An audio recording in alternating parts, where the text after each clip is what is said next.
ہم جمعہ کے روز مکہ روانہ ہوں گے، انشاءاللہ عمرہ کریں گے، کیا یہ عمرہ حج کے لیے ہوگا یا ہم یہ عمرہ کسی کے نام پہ بھی کر سکتے ہیں؟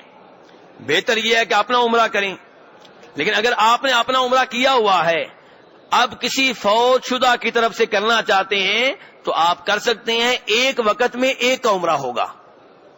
یہ نہیں کہ یہ عمرہ جناب صاحب رشتہ داروں کی طرف سے، ماں باپ دونوں کی طرف سے نہیں، ایسی بات نہیں ہے، ایک عمرہ ایک کی طرف سے ہوگا، تو یہ آپ کر سکتے ہیں۔